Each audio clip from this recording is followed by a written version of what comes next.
warahmatullahi wabarakatuh. Waalaikumsalam warahmatullahi wabarakatuh.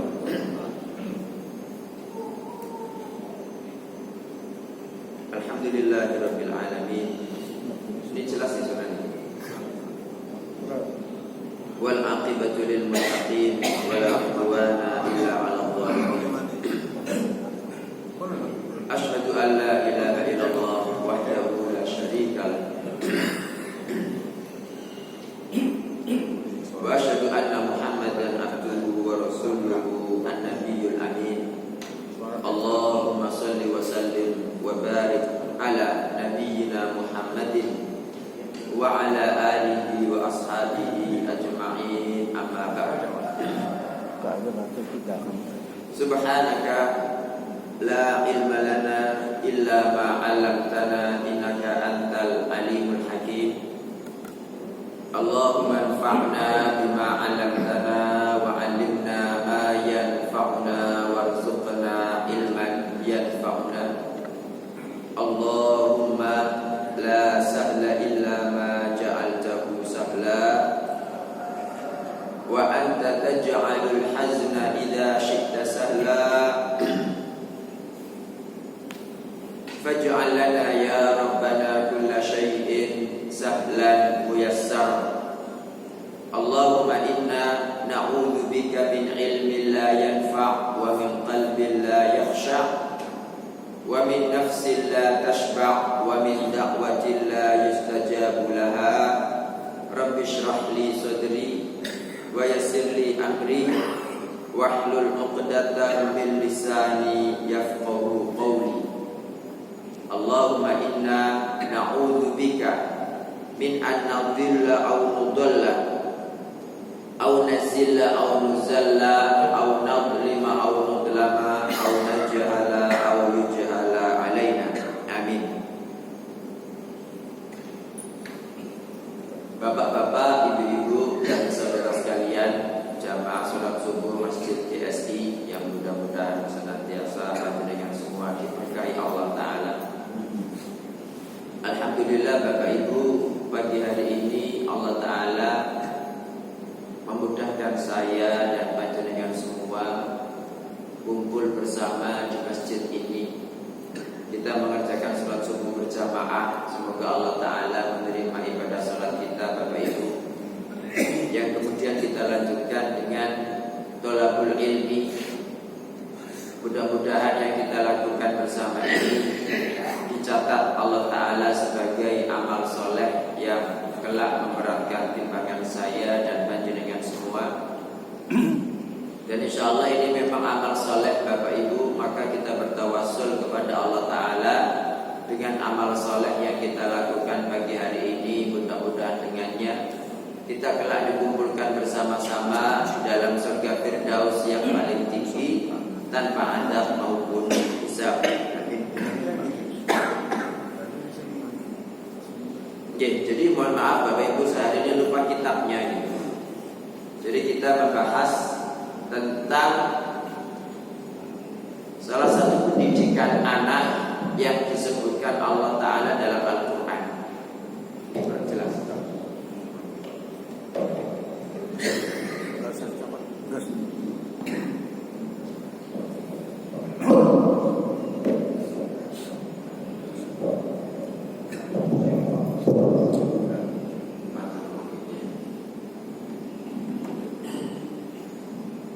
Iya, jadi pendidikan yang dijelaskan Allah dalam Al-Quran itu tentang pendidikan anak adalah wasiat Luqman Al-Hakim Bapak Ibu. Ya. Siapa sih Luqman Al-Hakim itu? Dia bukan seorang nabi Bapak Ibu. Jadi Luqman ini bukan seorang nabi, bukan seorang rasul, juga bukan orang yang mendapatkan wahyu. Malah dikatakan ini seorang budak asalnya. Ya, seorang budak. Cuma siapapun yang dekat kepada Allah Ta'ala Bapak Ibu dan berpegang teguh kepada agama, maka Allah akan menjadikannya menjadikannya yang paling akram. Inna akramakum indallahi atqakum. Oke. Jadi langsung saja Bapak Ibu, ini mestinya yang dilakukan setiap orang tua kepada anaknya. ingin kumpul bersama sekeluarga dalam surga, maka dia harus sering melakukan dialog dengan anak-anaknya. Kalau susah, udah mewasiatkan dan mempelajari apa yang diwasiatkan Luqman kepada anaknya. Silakan dibuka surat Luqman ayat 13. Allah Ta'ala berfirman, A'udzu billahi minasyaitonir rajim. Wa in qala Luqmanu libnihi wa huwa ya'idhu. Wa in qala Luqman, ingatlah ketika Luqman berkata kepada putranya, wa huwa ya'idhuhu, dan Luqman itu memberikan mau'idhah, memberikan nasihat, ya. Jadi ini wasiat-wasiat yang sangat berguna Bapak Ibu, karena itu Allah Ta'ala mengabadikannya dalam Al-Quran sampai diberi nama khusus dengan surat Luqman, ya. Wasiat pertamanya apa? Ya bunayya la tusyrik billah, inna syirka la zulmun azim. Ya bunayya, hei anakku, wahai putraku, la tusyrik billah, jangan musyrik kepada Allah. Nah, ini pertanyaannya, sampai detik ini sampai itu pernah enggak berwasiat kepada anak-anaknya, nak ojo musyrik, atau mengajarkan kepada anak-anaknya syirik itu apa, tauhid itu apa? Halo, sambung nih. Ya bunayya, hei putraku, la tusyrik billah, jangan berbuat syirik kepada Allah. Inna syirka la zulmun azim, sesungguhnya syirik itu dosa yang besar. Artinya, hindari syirik dalam ibadah kepada Allah Ta'ala. Jangan musyrik, jangan minta ke orang mati, Pak. Jangan minta kepada orang-orang sembahin ya Allah, karena doa itu adalah ibadah. Kalau berdoa kepada selain Allah, maka kamu kafir, kamu musyrik. Janganlah di mana-mana itu, ya sholat, ya zakat, ya puasa, ya haji, tapi ketika butuh apa-apa atau kena kuburan wali, nah gitu tuh muslim betul. Ini muslim pak secara lahir. Nah, ini bahaya seperti itu.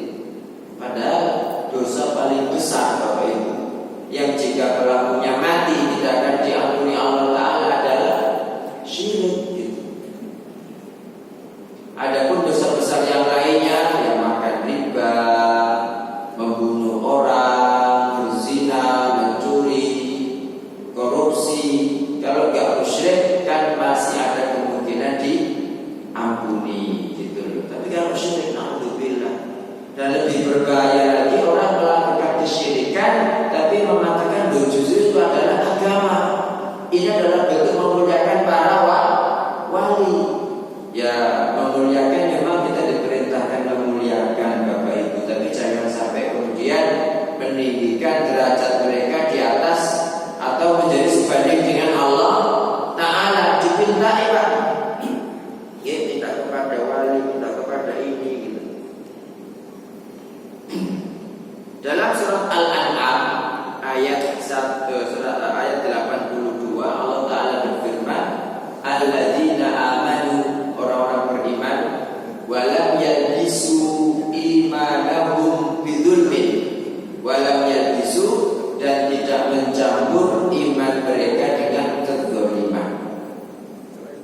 Ketika ayat ini diturunkan Bapak Ibu, para sahabat itu gundah gulana. Jadi para sahabat itu apa? Gundah gulana. Karena mereka menganggap siapa dari kita yang tidak pernah berbuat zalim. Jadi mereka datang kepada Nabi, kan begini artinya, alladzina amanu, orang-orang yang beriman, walam yalbisu, dan tidak mencampur aduk imanahum, iman mereka, bidzulmin, dengan kezaliman, ulaika lahumul amnu, mereka itulah yang mendapatkan keamanan, wa hum muhtadun, dan mereka itulah yang mendapatkan petunjuk. Kan begitu Bapak Ibu. Para sahabat bingung, datang kepada Nabi SAW,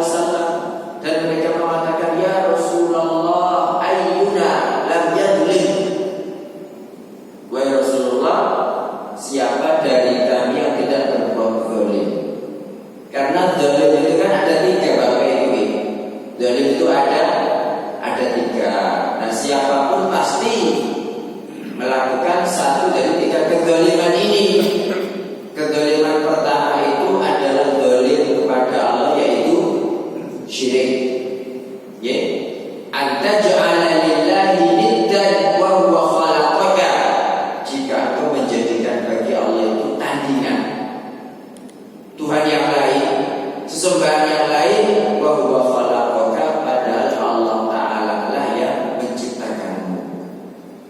Allah yang menciptakan dia dari tidak ada menjadi ada. Allah yang memberi dia rezeki, Allah yang menghidupkan dan mematikan dia. Gitu loh Pak, bisa-bisanya nyembahnya matur kepada selain Allah Ta'ala, itu syirik. Ini kedzaliman yang pertama. Kedzaliman kedua itu berbuat zalim kepada Bani Adam dalam masalah harta, masalah darah, masalah kehormatan. Ini nggak sampai syirik Pak. Andaikan pelaku nggak musyrik tapi punya dosa-dosa ini, masih ada kemungkinan masuk surga. Tapi kata Allah Ta'ala, dosa ini tidak akan ditinggalkan sedikit pun. Mau tidak mau pasti diusut, pasti ada kisos, ya kan? Dan berkaitan dengan kezaliman inilah yang banyak pada hari kiamat nanti orang-orang menjadi muflis. Apa itu muflis? Bangkrut, pailit, ya.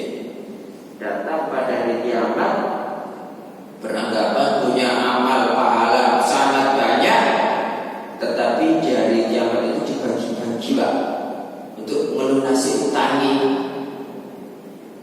belum lunas, pahalanya habis duluan. Na'udzubillah.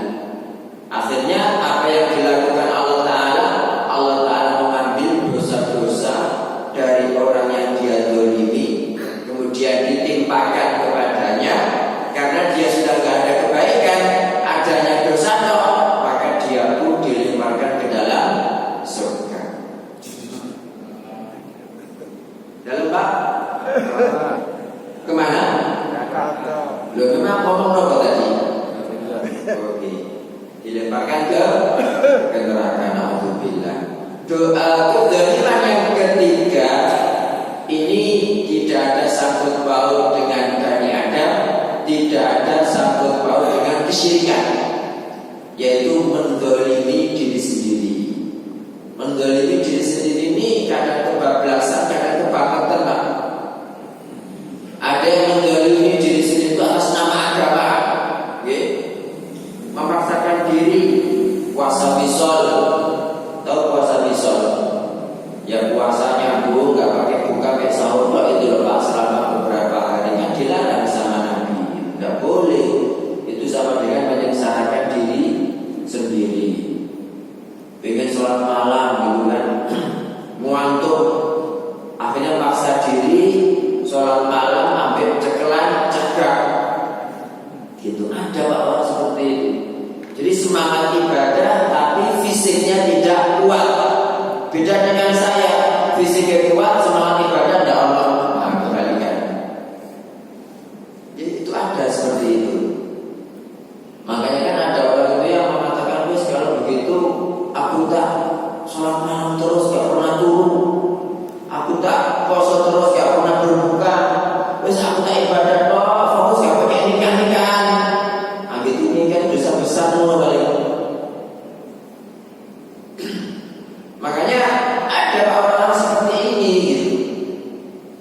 Sehingga Nabi SAW ketika mendengar itu menjelaskan tidak benar ini agama gak sesulit itu gitu kan. Beliau mengatakan siapa yang lebih bertakwa dari aku di antara kalian semua? Tidak ada.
diri Pak, itu bisa bahaya itu. Oke. Nah, makanya di antara sahabat itu kan ada yang begitu kan. Yang namanya Abu Darda, bapak itu kan punya istri gitu. Sampai istrinya itu tidak berhias. Nah, Abu Darda ini sama Nabi kan dipersaudarakan dengan Salman Al-Farisi kan. Ketika Salman berkunjung kepada saudaranya, menjumpai Ummu Darda gak berhias, dia bertanya, loh sampai itu loh, orang bujurnya kok macai ala kadarnya menurut yang berambang, yo gak atus apa gitu. Jawabannya apa? Mas dulu kamu tuang wedok gitu. Sholat terus kalau malam itu, kalau siang puasa terus. Akhirnya Salman nginep Pak, nginep di situ, disuruh tidur. Enggak, saya nggak mau tidur, nggak sampean kancani. Akhirnya dikancani Pak. Besoknya disuruh sarapan. Aku nggak mau sarapan, nggak sampean kancani. Dikancani Pak. Sehari, 2 hari, 3 hari. Waduh, orang Salman apa saya ibadah? Gak iso puasa, gak iso sholat. Terus mana mulia? Akhirnya mereka datang kepada Nabi. Abu Darda gak terima nih gara-gara Salman itu Nabi. Saya malah gak bisa sholat terus, gak bisa ibadah terus. Apa jawaban Nabi SAW? Nabi bela siapa? Bela Salman. Illa li'ainika 'alaika haqqan, matamu punya hak. Wali jasadika 'alaika haqqan, jasadmu punya hak, gitu ya. Wali zaujatika 'alaika haqqan, istrimu itu juga punya hak atasmu, kan begitu. Fa'aqti kulladhi haqqin haqqahu, maka berikan setiap hak itu kepada pemiliknya, kan begitu Bapak Ibu. Nah, makanya ketika tadi surat Al-An'am 82 diturunkan, para sahabat gundah-gulana, ya Allah Nabi, siapa dari kita yang tidak menggolimi dirinya? Apa jawaban Nabi? Bapak Ibu, Nabi SAW mengatakan, laisa dzalik, bukan seperti itu yang kalian. Jadi ayatnya ini bukan yang seperti kalian anggarkan. Innama huwa syirku, yang dimaksud dengan zalim di sini adalah syirik. Tidakkah kalian mendengar firman Allah Ta'ala pada surat Luqman, ya bunayya la tusyrik billah inna syirka la dzulmun adzim. Jadi kesyirikan itu adalah zalim, kezaliman yang sangat besar Bapak Ibu. Nah, biar kita tidak terjerumus dalam kesyirikan, ada doa Pak. Karena yang namanya syirik itu kan berbahaya, lembut, kadang halus, sehingga kita kadang-kadang nggak sadar melakukan kesyirikan. Apa coba doanya? Yang bisa jawab boleh ngopi duluan. Apa doanya Pak? Doanya itu Bapak Ibu, agar kita tidak terjerumus dalam kesyirikan, baik kita sadari atau tidak sadar, itu masuk dalam zikir pagi petang. Allahumma inni a'udzubika minal khubuthi wal khaba'ith.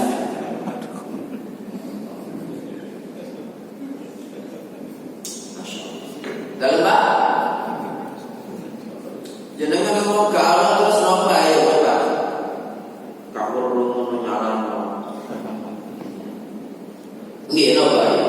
Doanya itu Allahumma inni a'udzubika min an usyrika bika syai'an a'lamuhu wa astaghfiruka lima la a'lamuhu. Ikuti saya. Allahumma inni a'udzubika min an usyrika bika syai'an a'lamuhu wa astaghfiruka lima la a'lamuhu. Ulang. Kenapa Allah menjadi syaitan? Siapa sih kalau Allah menjadi syaitan? Jadi Bapak Ibu diucapkan sedikit bagi petang ini, Allah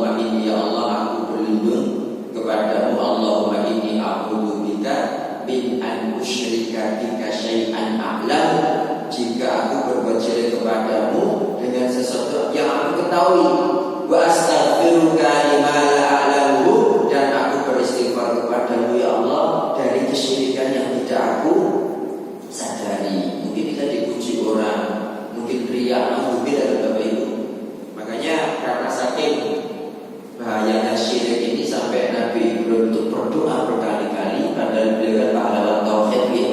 Berdoa, wajnubni wa baniya an na'budal asnam. Jauhkan aku ya Allah dan anak keturunanku dari menyembah berhala. Ada Nabi Ibrahim Bapak Ibu minta kepada Allah agar dihindarkan beliau dan keturunannya dari menyembah berhala. Yang pertama, jadi ajarkan itu Pak, pertama kali kepada anak jangan syirik. Kalian banyak orang tidak ngerti Pak, sampai jadi slogan cinta ditolak, dukun bertindak.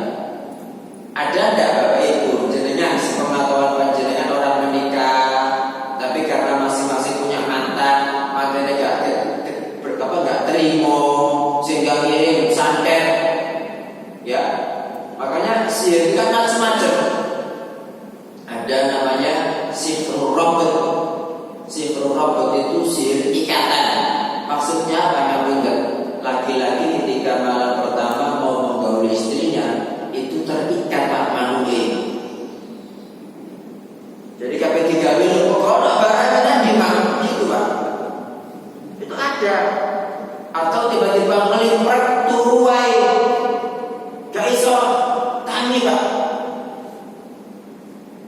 Gitu loh. Itu namanya sihru ar-robot. Ada juga namanya sihrun nazif. Nazif itu pendarahan.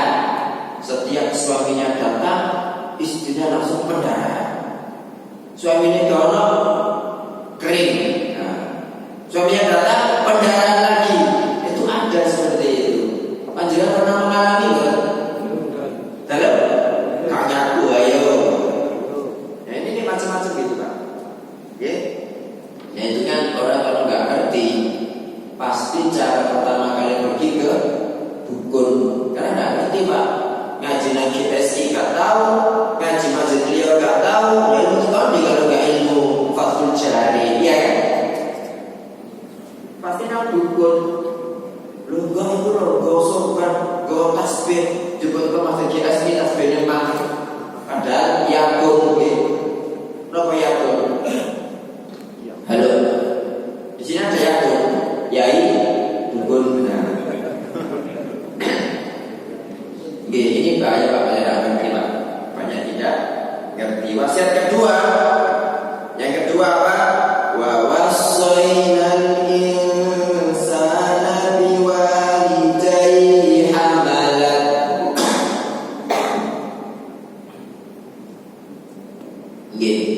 Hamalathu ummuhu wahnan ala wahnin wa fisaluhu fi amain anishkur li wa liwalidayka ilayyal masir. Wa wassaynal insana, kami wasiatkan, kami perintahkan kepada manusia biwalidayhi agar berbakti kepada bapak ibunya. Langsung setelah syirik ke Allah Ta'ala, langsung dengan hak kedua orang tua. Kenapa sih memang kedua orang tua itu? Allah jelaskan, hamalathu ummuhu wahnan ala wahn. Ibunya mengandungnya dalam kondisi lemah di atas kelemahan. Wa fisaluhu fi amain, dan menyapih dia dalam 2 tahun. Anishkurli, agar kamu bersyukur kepadaku, wali walidayka, dan kepada kedua orang tuamu, ilayyal masir, kepadaku lah kamu kembali.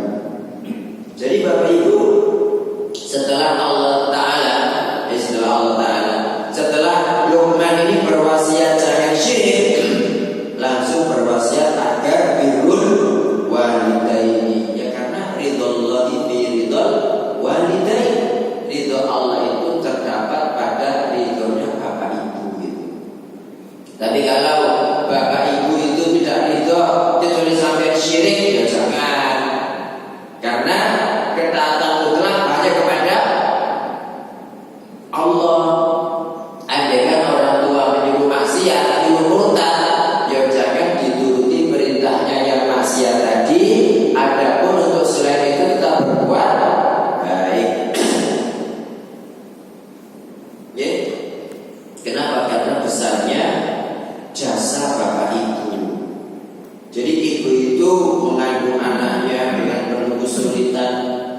Tempo bersama bulan. Sementara bapaknya itu yang menginfaki, yang menafkahi mulai lahir sampai besar. Maka keduanya itu berhak disyukuri, berhak diterima kasihi oleh anak bapak. Seperti itu. Nah, kemudian Allah Luqman berpesan, wa in jahadaka ala an tusyrika bima laysa laka bihi ilm. Jika keduanya memaksamu berbuat syirik kepada Allah yang tidak ada ilmu bagimu, fala tuti'huma, maka jangan ditaati. Perintahnya yang menyuruh maksiat tadi itu toh yang jangan ditaati. Untuk yang lain-lainnya, wasahibhuma fid dunya ma'rufa, pergauli keduanya di dunia secara ma'ruf. Jadi tetap berbuat baik, Pak. Kalau orang tuanya musyrik meninggal, berarti berbakti di sini sudah berhenti, Pak. Tapi bakti anak paling baik kepada orang tua itu ya bagaimana agar orang tuanya masuk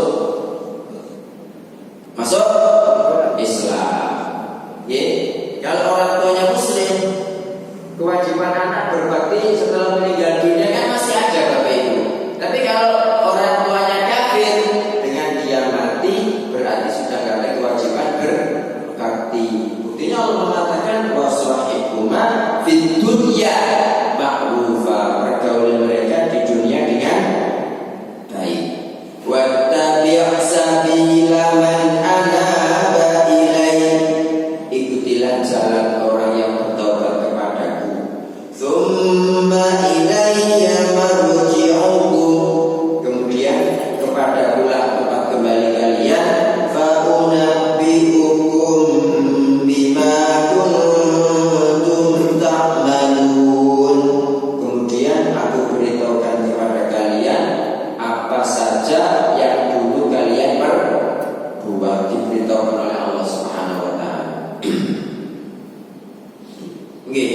Apa kata Ibnu Katsir rahimahullah? Ibnu Katsir rahimahullah, Bapak Ibu, ketika menafsirkan ayat ini mengatakan in harisu 'alaika kullal hirs, jika bapak ibumu memaksamu antutabi'ahuma ala dinihima, memaksamu mengikuti agama mereka padahal agamanya agama kafir, fala taqbal minhuma dzalik, maka jangan menerima hal itu dari mereka. Wala yamna'u dzalika, tapi hal itu tidak menghalangi min an tusahibahuma fid dunya ma'rufa, tapi hal itu tidak menghalangi kamu untuk tetap mempergauli mereka di dunia secara ma'ruf, dan ikutilah jalan orang-orang beriman. Gitu, Pak. Nah, zaman sekarang ada beda dikit ya orang tua ini, pada orang tua ini Muslim wis utuh langsung kawin lan gak balik wis duwe anak telu.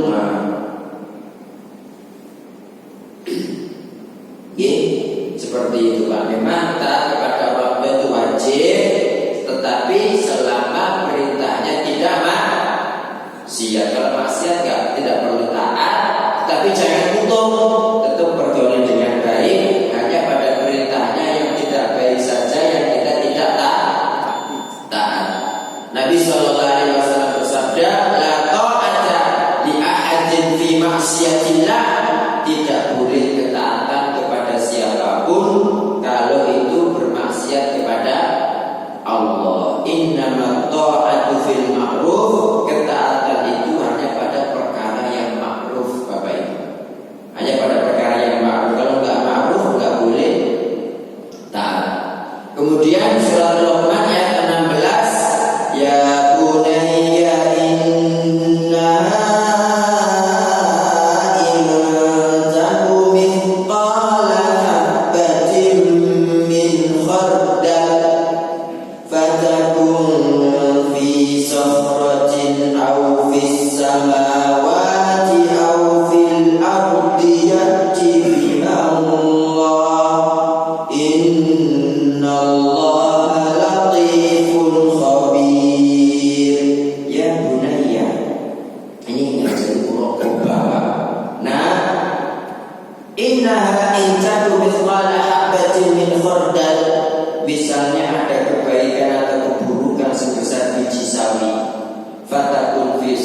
sokhrotin, kemudian biji sawi itu ada dalam sokhroh, batu besar, au fis samawat atau di langit, au fil ardi atau di bumi, ya ibi Allah pasti akan mendatangkannya. Innallaha latifun khabir, sungguh Allah itu maha halus, maha mengetahui. Apa kata Ibnu Katsir Bapak Ibu? Ibnu Katsir rahimahullah